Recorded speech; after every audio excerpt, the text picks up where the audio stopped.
これちなみにグレードツインターボです。ツインターボです。80キロ以上出したことない。その後は実質 NA。実質 NA。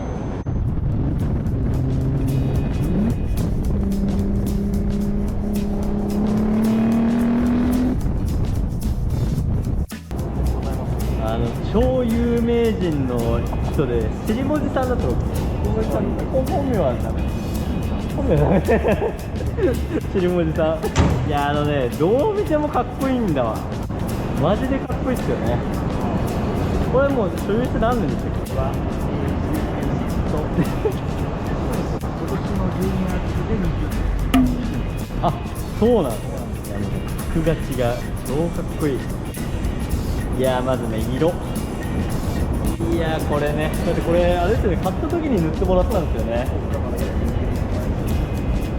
だからまあバンパーとかはね使えた時に塗ってるけど、この辺はもうその当時のまあそっかそっか、バンパーとか後から変えてるんですか。とかね、まあだからフェンダーとかドアは当時のまんまなんですよね。いやこれだってカメラ越しに見てもこんだけいいんですか。どういうことですか。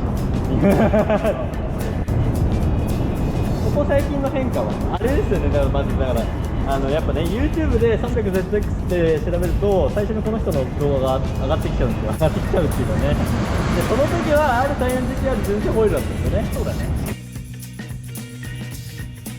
しかもメッキ加工のそれもそれでやばいんだけど、これ決まってるよね。あ、これ中古なんでしたっけ。中古か。色はホワイト。あ、そっかそっか、色も塗ってるんですもんね。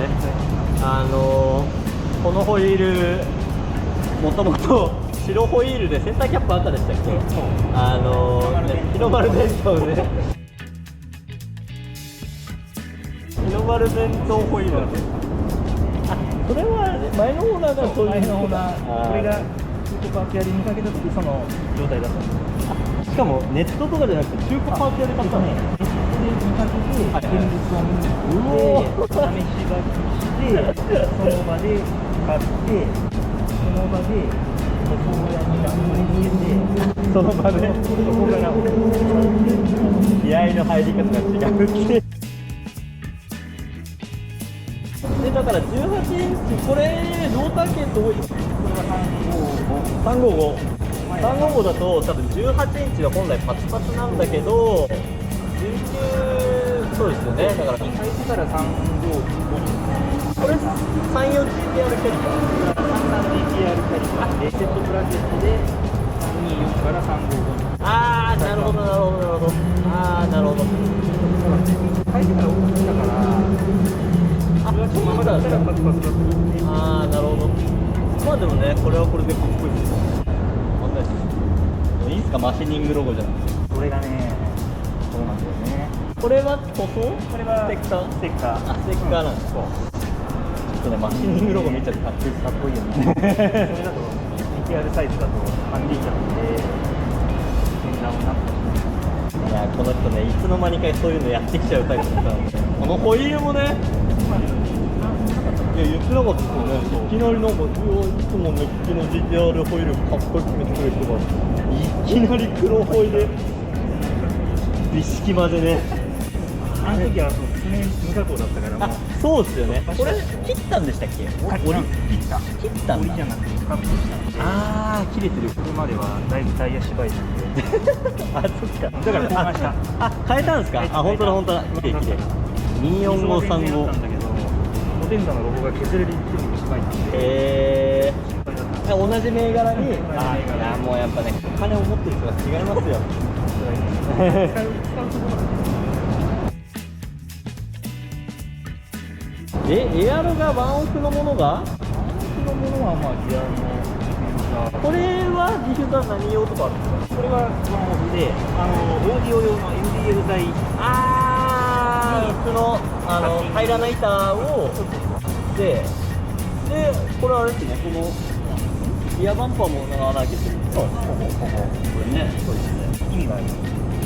まあかっこいい。で、なんて言ったってこれですよね。さっき動画撮らせてもらったけど、羽が動いちゃう。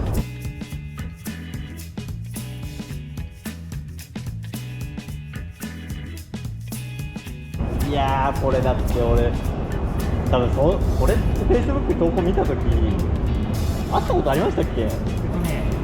俺コメントした記憶があるんですよ。そんな気がする。そうなんかね、初めて会った時はラッピングからじゃない。バイナルの時ですよね。そう。はいリホタルで。はいはいはい。あの時までやってなくて。でもその時多分ほとんど話してなかったですよね。その時はね。いやすごいなんか、いやーだってもうね、民からデビル偉大な先人そんな人がね会えるとも思ってなかったような感じの人がね来ちゃったね。いやいやこれやっぱね羽は動くようにした方がいいんですよでこれディアアンダーはサイドはスティレンで、はいはい、サイドスチレンで下がツインズじゃない。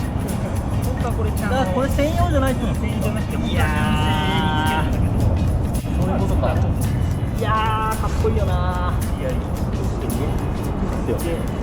これなんかめっちゃ綺麗ですよね。なんか大体こういうとこって結構飛び石食らうイメージあるんですけど、あ、これ下から効いてるのか。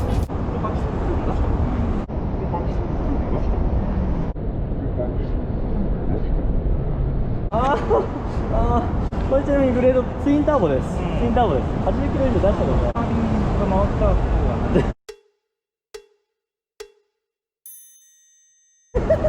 実質 NA 実質 NA ダメですよ、こういう大人はね信用しちゃいけないでフロントもねリップがちょっと飛び石がね。これ80キロ80キロこれ80キロですか？飛び石がちょっとまああれですね、これ石がめり込んできてる説ありますね。飛ばしてるんじゃなくてね、石が勝ってる。なるほどね。なんかよっぽど風が強かったんですかね。いやー信用ならないわこのおじさん。このお兄さんこのお兄さんこれは綺麗なんだけど、これはセアとカプラでしょ。セアとレオンレオンクループやってるんですか？クープラ R かっこいいやつのリップを無理やりちょっと延長してそれごめんなさい、そもそも日本で見たことない車なんですけど、俺も Google 検索ですよねですよね。なんでそこに行き着いたんですか？これはスティレンに合うリップが欲しいなと思って、画像検索とりあえず環境でも何でもいいから、じゃあリップオイラー安くできないそうなものを探せばいいじゃん。その発想でいくとなんかインテ R だとか、なんか国産スポーツに行くような気がするんですけど、はい。オイラーに入れて、はい画像検索して、はいやってあれですよ、いいわ。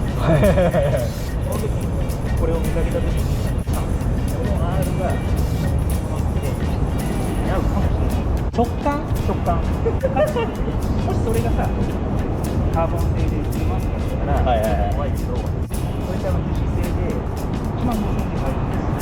それ送料込みで。それだったら、安いかダメでもとりあえずはいいじゃんと思って取り寄せてみたら、ぴったりだったでもあれか、幅だけではなくて真ん中でちょっと短めでこう空調テープでこうなるほど改善したら、でもそこの R なんかはこれはきっとなんじゃないかなと思ってリップ流用したことある人ならわかると思うんですけど、やっぱねここの長さって結構車によって違うんですよね。オーバーハングがね全くカットしないんですこれ。すごい。ここはね加工したのは真ん中の延長だけ。やっぱね Z32 のりはセアトレオンクープラセアトレオンクープラ R のリップを流用すべしとで、こういうのが欲しいなって思った人には、例のリンクデザインの上の下につける一式ね、リップのなんかアンパネアンダースポイラーですね。あれを見たときに、このバンパーにああいうのが欲しいなって思う。なるほどね。いやーかっこいいですよねこれ。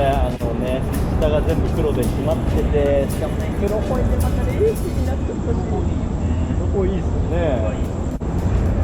でね、個人的に結構好きなのはこれワゴン R 流用ね、マジでヘッドライト最終で銀メッキ、コーナーレンズもクリアのメッキ、ワゴン純正フォグね、こんな感じなんですよ。純正フォグね、白い時代を感じますよね。でこれ今風なんすよね。でこれがワゴン R 流用らしいんだけど、俺この車でしか見たことないっすよ。まあそうだね。これが始めたわけじゃなくて、なんかそう、俺もなんかネットで見た記憶あるんですよ。当時の友達がある人がはいこれを発見して、もう瞬く間にこう広まってでの割に見てないですよね。まあそうですね。でちなみに俺はこれやりたくてヤフオクでこの型番で調べたことあるんですけど、中古品がありませんでした。そう最終型エンブレでね、ボンネットこっちちょっと盛り上がってるんですよ。富士山ボンネットです。これセントラル富士山ボンネット。あそこのね、ウインカーミラーもやばいっすね、これ。これは昔 Z3 に乗っていた友達がはい、作ってくれる。これはなんか純正品の流用。ね、もう本当にミラーは純正で、はい、この樹脂はその友達が試品買ってきて、本当に手作りなんだ。そう手作り、本当にこれ削って埋めただけ。モデルは普通にふとこのデザインがいいな、あ、もうひらめいちゃった。デザインはもうお任せだったのかな。なんかね、珍しいですよね。大体こう一体っていうかね、そうねこう細い線になってるって珍しいの。当時はまだあんまりウインカーミラーつけてる。そうあれ出始めた時ちょっと憧れましたよね。なんかね、ね。内装でございます。